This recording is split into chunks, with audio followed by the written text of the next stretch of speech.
नमस्कार दोस्तों, Bhatt books corner YouTube channel में आपका स्वागत है। दोस्तों, इस चैनल पर आपको हर मंगलवार मिलती है एक बेहतरीन बुक की समरी। यदि आप पहली बार इस चैनल पर आए हैं तो चैनल को सब्सक्राइब करना ना भूलें और साथ में बेल आइकन को दबा दें, जिससे आपको हमारी आने वाली सभी वीडियो सबसे पहले मिल सकें। तो चलिए दोस्तों, आज की वीडियो शुरू करते हैं। दोस्तों, हम सब के साथ एक सवाल हमेशा जुड़ा रहता है और वो है कि हम इतने पैसे कमाते हैं लेकिन हमारे पास कुछ भी नहीं बचता है। न जाने हमारा पैसा कहाँ चला जाता है। यदि आप भी उनमें से एक हैं जो जानना चाहते हैं कि आखिर हम वो कौन सी गलतियाँ कर रहे हैं जिनके कारण हमारे पास कुछ नहीं बचता है, तो आज की ये वीडियो आपके लिए बहुत ही यूज़फुल होने वाली है। दोस्तों, आज की जो बुक है उसने लाखों लोगों की ज़िंदगी बदली है और मुझे विश्वास है कि इस वीडियो को देखने के बाद आपकी ज़िंदगी भी बदलने वाली है। दोस्तों, इस बुक का नाम है why did not they teach me this in school 99 personal money management principles to live by Cary Siegel. इस बुक में ऑथर ने पर्सनल मनी मैनेजमेंट के 99 प्रिंसिपल्स बताए हैं, लेकिन मैं आपके साथ इनमें से 32 प्रिंसिपल्स को शेयर करूंगा, जिनके बाद आपकी फाइनेंशियल नॉलेज कई गुना बढ़ जाएगी और आप भी अपने पैसों को मैनेज करना सीख जाओगे। इस बुक को ऑथर ने 8 पार्ट्स में डिवाइड किया है, जिनमें से हर पार्ट्स के अलग अलग प्रिंसिपल्स हैं। इनमें सबसे पहला पार्ट है लाइफ लेसन, दूसरा पार्ट है बजटिंग एंड सेविंग लेसन, तीसरा पार्ट है स्पेंडिंग लेसन, चौथा पार्ट है डेब्ट एंड क्रेडिट कार्ड लेसन, पांचवा पार्ट है इन्वेस्टिंग लेसन, छठवां पार्ट है हाउसिंग लेसन, सातवां पार्ट है इंश्योरेंस लेसन और आठवां पार्ट है क्विक टिप्स। अब बात करते हैं सबसे पहले पार्ट की, जो है लाइफ लेसन। प्रिंसिपल नंबर 1 है marry the financially right person.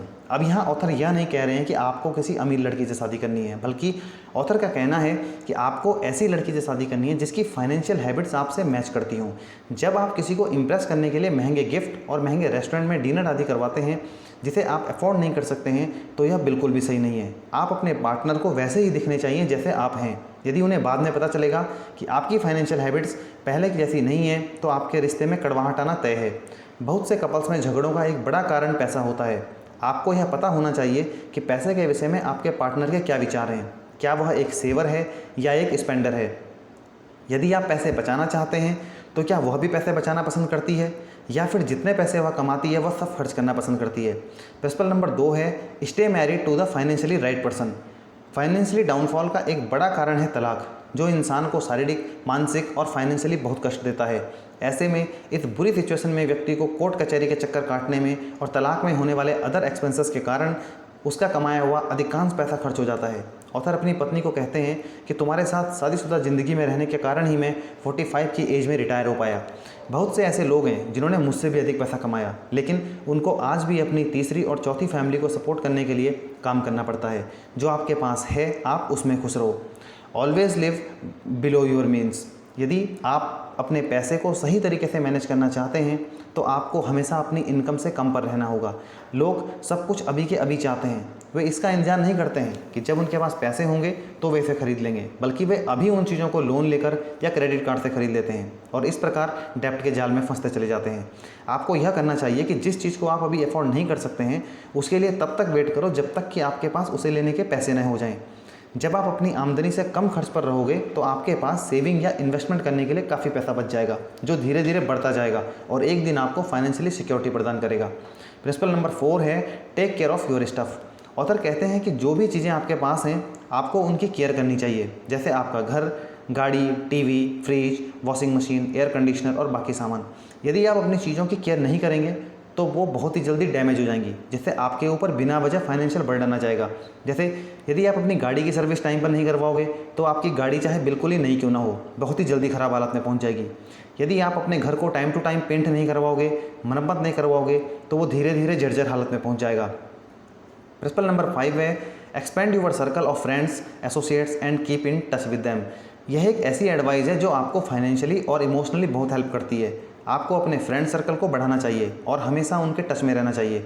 आपके उन्हीं फ्रेंड सर्कल में से कुछ लोग अकाउंटेंट होंगे, कुछ रिटेल मैनेजर होंगे, कुछ CFO होंगे, कुछ इंश्योरेंस सेल्समैन होंगे, कुछ कंसल्टेंट होंगे और कुछ फाइनेंशियल राइटर्स भी होंगे। इन सभी लोगों से आपको हर क्षेत्र की जानकारी मिल जाती है, वो भी बिना किसी पैसे के। आप इन सब के एक्सपीरियंस और नॉलेज से काफ़ी कुछ सीख सकते हैं। लोगों को एडवाइस देना बहुत अच्छा लगता है। आप जब उनसे सवाल पूछ सकते हैं तो वे आपको जवाब जरूर देंगे। Principle number 6 spend just 1 hour each week learning about personal finance. आपको हफ्ते में 1 घंटा पर्सनल फाइनेंस को सीखने में लगाना ही है। यह टाइम आप अपने आप ही बढ़ा लोगे जब आपको सीखने में इंटरेस्ट आने लग जाएगा। इसके लिए आप बहुत से फ्री साधनों का प्रयोग कर सकते हैं, जैसे इंटरनेट।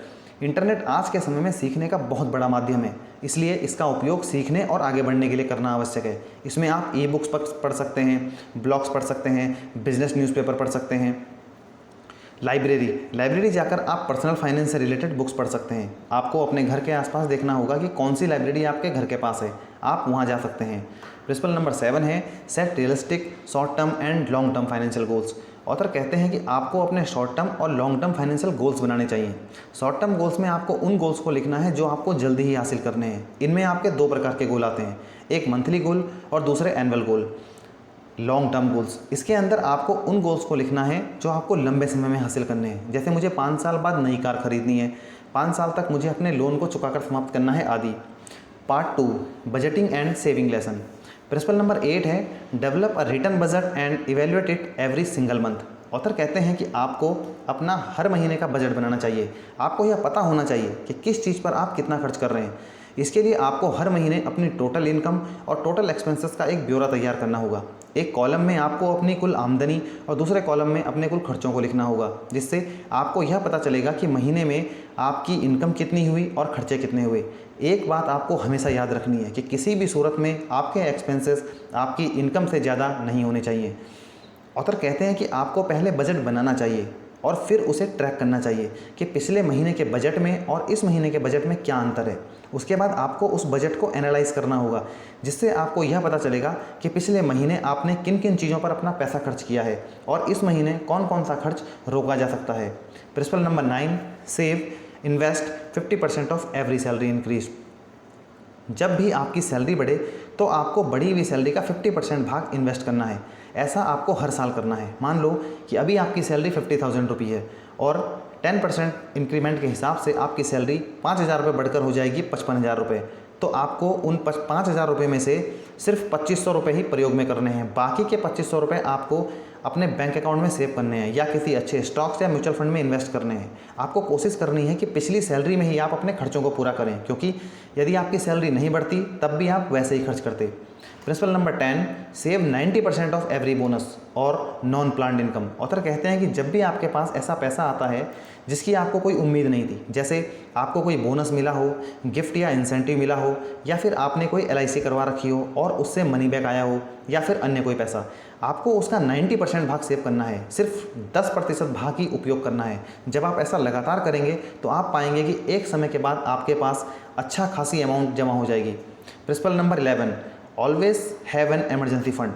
ऑथर कहते हैं कि एक बात का आपको हमेशा ध्यान रखना होगा कि आपके पास इमरजेंसी फंड का होना अत्यंत आवश्यक है। कभी यदि आपकी जॉब चली जाए या कोई मेडिकल इमरजेंसी आ जाए या फिर आपको अचानक आपका दूर रहने वाला कोई फ्रेंड अपने किसी फंक्शन में इनवाइट करे जिसमें आपका जाना जरूरी हो, तो आपको काफ़ी पैसों की ज़रूरत पड़ेगी। अब यदि आपके पास इमरजेंसी फ़ंड होगा तो आप उसमें से निकाल कर वहाँ चले जाओगे, लेकिन यदि इमरजेंसी फ़ंड नहीं होगा तो आपको उधार लेना पड़ेगा या फिर क्रेडिट कार्ड पर खर्च करना पड़ेगा, जो आपकी आगे चलकर आपको बहुत कष्ट देगा। प्रिंसिपल नंबर 12 है shop around for discounts on all products and services.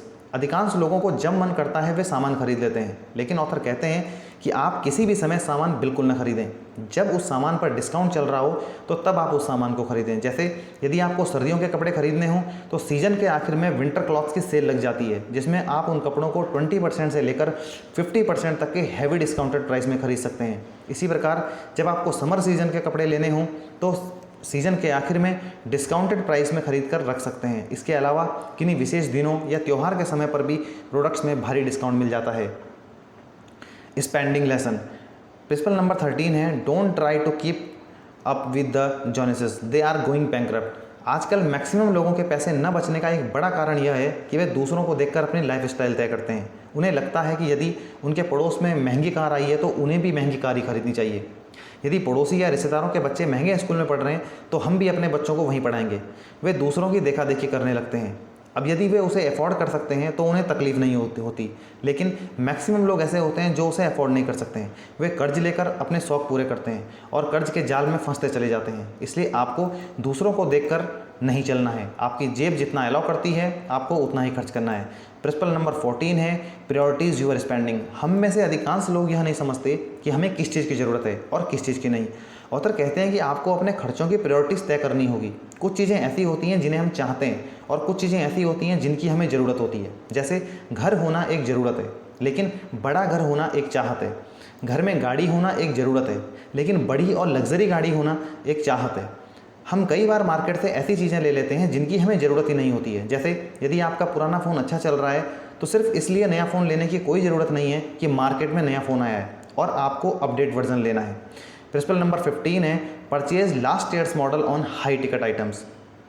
Author कहते हैं कि जब भी आपको कोई नई चीज़ खरीदनी हो तो उसका एकदम लेटेस्ट मॉडल खरीदने से बेहतर है कि आप उसका पिछले साल का मॉडल खरीदें। जैसे मान लो कि आपने कार या एलईडी खरीदना है, तो यह बात आप भी जानते हो कि कंपनियां हर प्रोडक्ट को 6 महीने या 1 साल में कुछ मामूली फैसिलिटीज़ अपडेट करके दोबारा लॉन्च कर देती हैं और उसके रेट को बढ़ा देती हैं।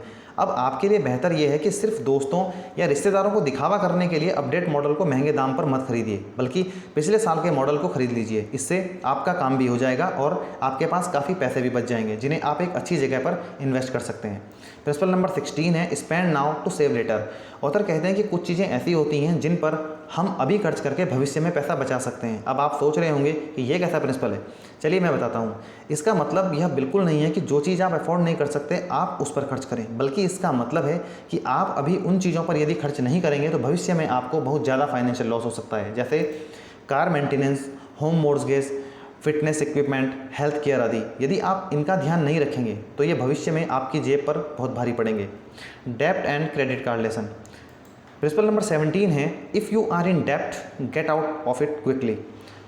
आप तब तक कोई भी पैसा नहीं बचा सकते जब तक आपके पास डेब्ट है। इसलिए यदि आपके पास भी कर्ज है तो सबसे पहले उसका भुगतान कीजिए और तब पैसा बचाना या इन्वेस्ट करना शुरू कीजिए। इसके लिए प्रॉपर प्लानिंग कीजिए। आपके सभी कर्जों की आपको एक लिस्ट बनानी होगी और जिसका रेट ऑफ इंटरेस्ट सबसे ज़्यादा हो उसे पहले ख़त्म करना होगा और तब तक बाकी का मिनिमम पेमेंट आपको करते रहना होगा। ऐसा तब तक करिए जब तक कि आप कर्ज मुक्त ना हो जाएं। Principle number 18 just say no to credit cards, do not get a credit card in college. आजकल बैंक और फाइनेंशियल सर्विस प्रोवाइडर कंपनियां स्टूडेंट्स को कॉलेज लाइफ में ही क्रेडिट कार्ड प्रोवाइड कर देती हैं। इससे स्टूडेंट्स बिना सोचे समझे एक्सपेंसिव चीज़ें जैसे कपड़े, जूते, महंगे गिफ्ट, अपने दोस्तों को महंगे रेस्टोरेंट में डिनर पर ले जाना आदि क्रेडिट कार्ड से खर्च करते हैं, जिससे स्टूडेंट्स कॉलेज पास आउट होते ही कर्ज में डूबे रहते हैं। आप अपनी लाइफ बिना क्रेडिट कार्ड के भी इंजॉय कर सकते हैं। प्रिंसिपल नंबर 19 है after college have a maximum of only 1 credit card. जब आप कॉलेज करने के बाद आप जॉब करने लगते हैं तो आपको यह ध्यान रखना है कि आपके पास एक क्रेडिट कार्ड से अधिक क्रेडिट कार्ड नहीं होने चाहिए।